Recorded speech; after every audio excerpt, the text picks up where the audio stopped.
Well, from chatbots and facial recognition to video and image generation, 2024 was a year of rapid AI development. And if the Consumer Electronics Show is any indication, this year ahead could be just as innovative. We've got futurist Sinead Boval joining me this morning with a look at how AI is going to advance even further in the year ahead. Great to have you in studio. Thanks for having me. So you posted yesterday a clip that I just was so compelled by. You talked about how leadership in AI is critical. There's obviously been a big change in leadership south of the border. We are facing an upcoming election here in Canada. So what do we need to be watching when it comes to AI? What do we need to be thinking about?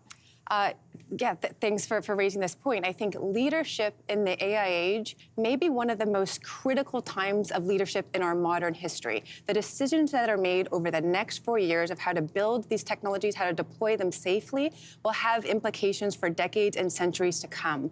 There was obviously a big change of leadership in the US. Canada is going to undergo their own changes.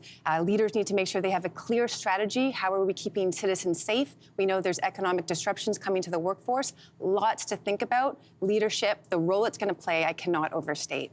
Yeah, so you've said AI is going to get even more human-like, specifically in the forms of AI agents. I hadn't heard this term before, so what is this and what do we know about it? So AI, it's going to feel or seem a little bit more human-like because it's getting more vision and voice capabilities. So you'll start sharing your screen with AI, talking to it a lot more than you just text to it. So you'll integrate it into your life a little bit more naturally. AI agents, you're going to hear all about this year. These are AI systems that can act more autonomously to perform full tasks on their own. So not just generate a picture or an email, from start to finish, do this research project, build out the PowerPoint deck, and maybe build the website as well for my new business. So it's going to be exciting in some ways, but we also need a little bit of caution. What are the boundaries we want to place on these more autonomous systems? Yeah, boundaries, I think, becomes key when you start using that. We've already seen companies start to integrate AI into their devices. Google's AI glasses, for example. So at CES, we saw even more examples of this. What are some of the other AI-focused gadgets that you think are going to come out this next year?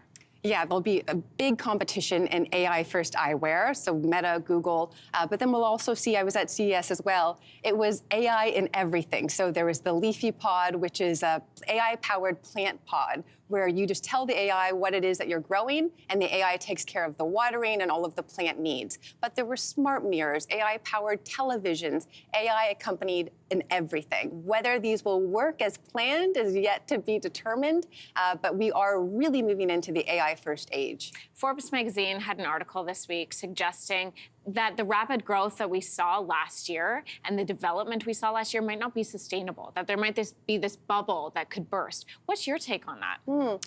Most emerging technologies, general purpose technologies, and these kind of fast cycle technologies do ebb and flow, and they do go through periods of being kind of a bubble.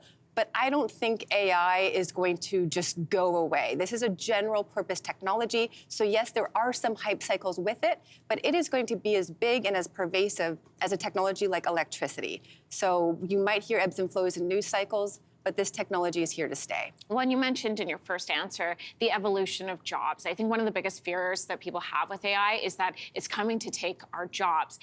How do you think the job market will shift to adapt to AI in this year and then beyond? Yeah, I'd say in the next couple of years, there is a lot of truth to the saying, it's not AI that will take your job, it's a person using AI. So building out an AI-first and an AI-ready workforce, that's absolutely vital. We will start to hear about some more disruptions to the workforce, such as some hiring freezes, occupations in more kind of executive assistant or customer service. Some of those roles might start to shuffle.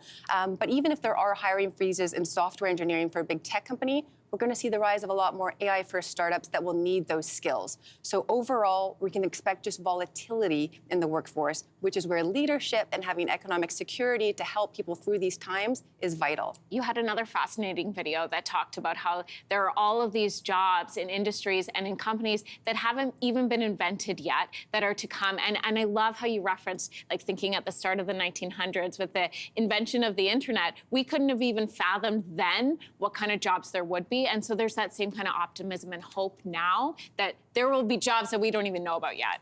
Most of the jobs of the future haven't been invented. Who are the Googles, the Amazons, the Apples of the future? Those companies don't exist yet. And think of all the jobs that will have yet to come.